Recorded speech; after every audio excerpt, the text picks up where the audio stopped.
राधे राधे। नमस्कार, मैं खुशी कुमारी।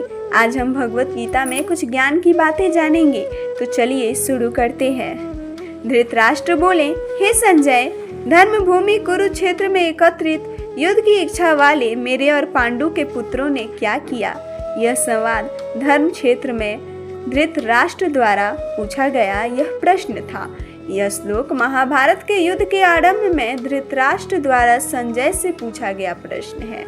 धृतराष्ट्र, जो कि कुरु वंश के राजा और कौरवों के पिता थे, ने संजय से पूछा कि कुरुक्षेत्र में एकत्र हुए उनके पुत्र कौरव और पांडवों ने क्या किया। यह धृतराष्ट्र धर्म क्षेत्र और कुरुक्षेत्र शब्दों का प्रयोग कर रहे हैं, जो कि युद्ध के मैदान का वर्णन करते हैं। धर्म क्षेत्र का अर्थ है धर्म का क्षेत्र, जो यह संकेत करता है कि यह युद्ध केवल सत्ता के लिए नहीं, बल्कि धर्म और अधर्म के बीच की लड़ाई भी है।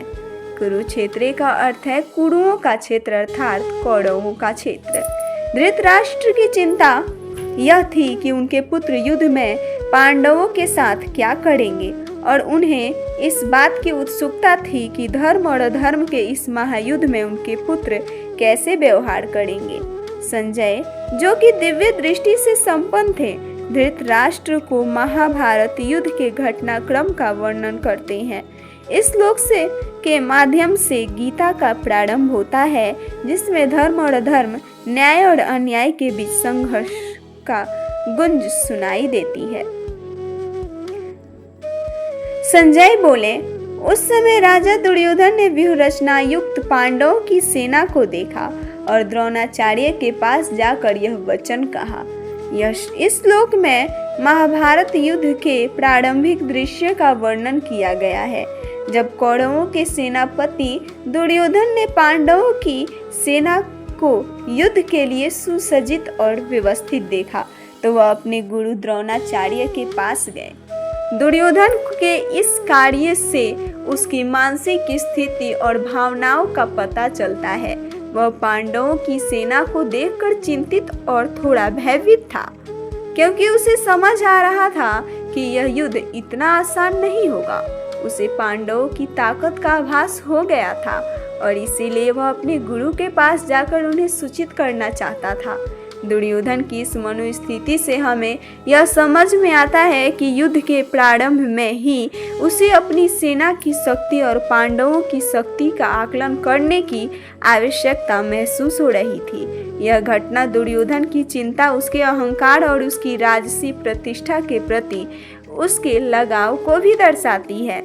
इस प्रकार यह श्लोक महाभारत के युद्ध के प्रारंभिक क्षणों में कौरवों की मानसिकता और दुर्योधन के भीतर चल रही भावनात्मक उथल पुथल को उजागर करती है। हे आचार्य, आपके बुद्धिमान शिष्य द्रुपद पुत्र धृष्टद्युम्न द्वारा व्यूहाकार खड़ी की हुई पांडु पुत्रों की इस बड़ी भारी सेना को देखिए। इस श्लोक में दुर्योधन की चिंता और पांडवों की सेना के प्रति उसकी गंभीरता स्पष्ट होती है। वह अपने गुरु द्रोणाचार्य का ध्यान इस ओर आकर्षित करना चाहता है कि पांडवों की सेना को एक सक्षम और बुद्धिमान योद्धा द्वारा व्यवस्थित किया गया है। यहाँ द्रुपद पुत्र धृष्टद्युम्न का उल्लेख महत्वपूर्ण है, क्योंकि वह द्रोणाचार्य का शिष्य होने के बावजूद पांडवों की ओर से युद्ध में भाग ले रहा है। यह दुर्योधन के मन में असुरक्षा और संदेह उत्पन्न करता है, क्योंकि उसे अपने ही गुरु के शिष्य द्वारा सजाई गई सेना का सामना करना है।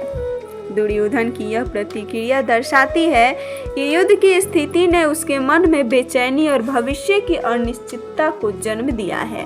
वह जानता है कि पांडवों की सेना में न केवल संख्या में बल है, बल्कि उसकी संरचना और नेतृत्व में भी सामर्थ्य है। इस प्रकार यह श्लोक महाभारत युद्ध के प्रारंभिक मनोवैज्ञानिक तनाव को दर्शाता है, जहां दुर्योधन की चिंता और सावधानी स्पष्ट रूप से उभर कर सामने आती है। इस एपिसोड में बस इतना ही। इससे आगे हम अगले एपिसोड में जानेंगे। तब तक आप लोग मेरे चैनल को लाइक, सब्सक्राइब, कमेंट अवश्य करें। राधे राधे।